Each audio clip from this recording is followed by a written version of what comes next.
Welcome back, guys, to Island Gaming News.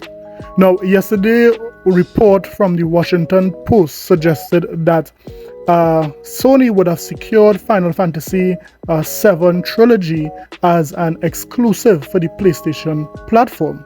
But there has been an update to that initial article suggesting that Final Fantasy VII Trilogy is not exclusive to the PlayStation platform.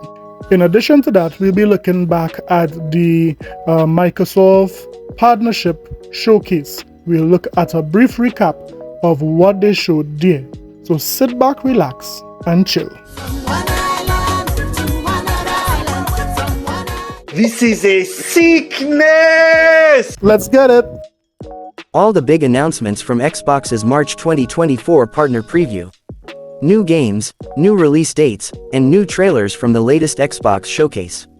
Microsoft's latest Xbox partner preview delivered a 30-minute, no-frills, look at what's coming to Xbox Series 10, Windows PC, and Game Pass this year and beyond on Wednesday. The latest Xbox showcase was packed with new gameplay trailers, a few game announcements, and release dates, including the highly anticipated Xbox Series 10 port of Final Fantasy XIV Online. If you didn't watch Wednesday's Xbox partner preview live, here are all the announcements, trailers, news, and more that you may have missed. Square Enix is bringing Final Fantasy XIV Online to Xbox Series 10 on March 21st. The massively multiplayer role-playing game is already available on PlayStation 4, PlayStation 5, and Windows PC, but Xbox players will finally get a crack at the game, and Xbox Game Pass Ultimate subscribers will get access to a starter edition from March 21st through April 19th.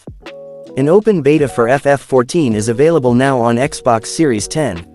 Kunitsu Gami, Path of the Goddess, the action strategy game set in a world inspired by Japanese mythology, is coming to Game Pass when Capcom's new title launches for Xbox Series 10 and Windows PC later this year. Frogwares revealed a sequel to The Sinking City on Wednesday in a new trailer that shows the flooded Lovecraftian city of Arkham and teases the mystery of its impending doom. The Sinking City 2 is a full-on survival horror game, Frogwares says, and while it's the long-awaited follow-up to the original 2019 investigative thriller, it will feature a standalone story. The Sinking City 2 is coming to PlayStation 5, Windows PC, and Xbox Series 10 in 2025. Sega and Atlus will release new costumes, music, and extended story content with episode Aegis, The Answer, as part of Persona 3 Reload's expansion pass. Persona fans got their first look at that new content during the Xbox Partner Preview Showcase.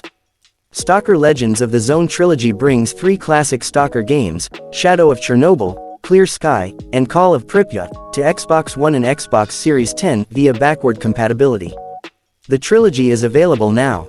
A new creature collecting adventure, Creatures of Ava, lets you tame wild beasts on a world-saving adventure. It's coming to Windows PC and Xbox Series 10, and it will be available through Game Pass.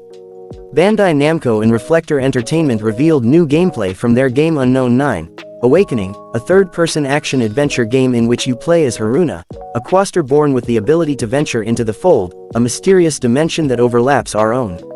Haruna's powers draw the attention of the Ascendants, a secret society that wants to use the Fold to alter the course of human history. Unknown 9, Awakening launches this summer.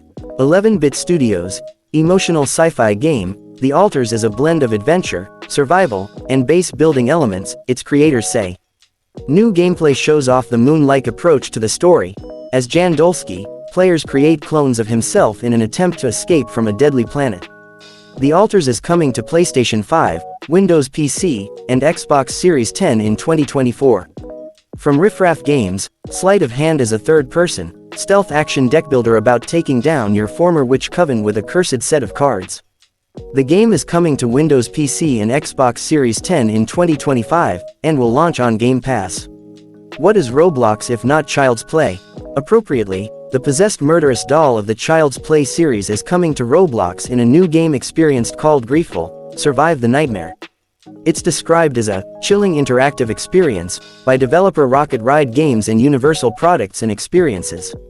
And it's out today. The Metroidvania-style adventure game created by Abubakar Salim's studio Sergeant Studios and EA Originals got a new look at Wednesday's Xbox Partner Preview. Tales of Kenzera, Zhao is headed to Windows PC and Xbox Series 10 on April 23. Xbox fans got a new look at the first Berserker, Kazan, Nexon's Souls-like action RPG from the Dungeon Fighter Online team, ahead of the game's launch on Xbox Series 10. Game Pass subscribers will get to cool off with the PC Game Pass release of Frostpunk 2, which is now slated for a July 24 release. Final Fantasy VII Remake Trilogy's PlayStation exclusivity clarified following reporting error. The Washington Post reporter responsible for a story claiming Square Enix's Final Fantasy VII Remake Trilogy had been confirmed as a PlayStation console exclusive by Sony has partially retracted the statement. Originally, the report claimed, securing the Final Fantasy VII Trilogy as a console exclusive as a feather in the PlayStation cap, but, in a note on social media, Washington Post Games reporter Gene Park offered a clarification, writing, "It was a mistake on my part to write the sentence like that." Park now says, the entire FF7 trilogy is not yet confirmed to be Sony exclusive. The article has been amended to only mention Remake and Rebirth. Of course, with Remake and Rebirth still being described as PlayStation console exclusives in the Washington Post report, an assertion you'd assume has now been very thoroughly run by Sony and Square, it would be unusual if the third entry in the series proved to be an outlier. But for now, consider the exclusivity status of Part 3 still unconfirmed. Original story 8:14 p.m. Sony has confirmed it struck a deal with publisher Square Enix to make the Final Fantasy VII Remake Trilogy a PlayStation console exclusive. That's probably not a huge surprise to Xbox Series X players, seeing as it's been 4 years since the release of Final Fantasy VII Remake on PlayStation 5 with no word of a version of Microsoft's console, but the trilogy's exclusivity status is now finally official. Sony Interactive Entertainment's Vice President of Second and Third-Party Content Ventures and Strategic Initiatives, Christian Svensson, confirmed the news in a Washington Post report on Final Fantasy VII Rebirth, saying the partnership with Square was mutually desired. Final Fantasy has always been one of the primary franchise pillars on PlayStation consoles, Svensson explained, adding that Square Enix is one of the best in the business at pushing beyond their fans' lofty expectations and showing off what can be done with PlayStation hardware. Elsewhere in the article, Final Fantasy franchise producer Yoshinori Kitase discussed some of the benefits of developing for one console, saying the team was able to spend more time focusing on building Rebirth's world because it was only targeting PS5. Had it not been on a single platform, he explained, Final Fantasy VII Rebirth's world map would not be seamless, and game design may have had to regress significantly. Final Fantasy VII Rebirth launched last week to a positive critical reception.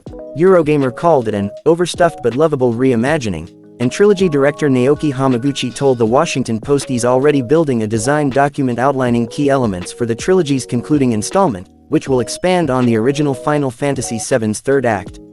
I definitely want to address what is likely expected from our experience with the Zeppelin-like airship, Highwind, to explore the world, he explained.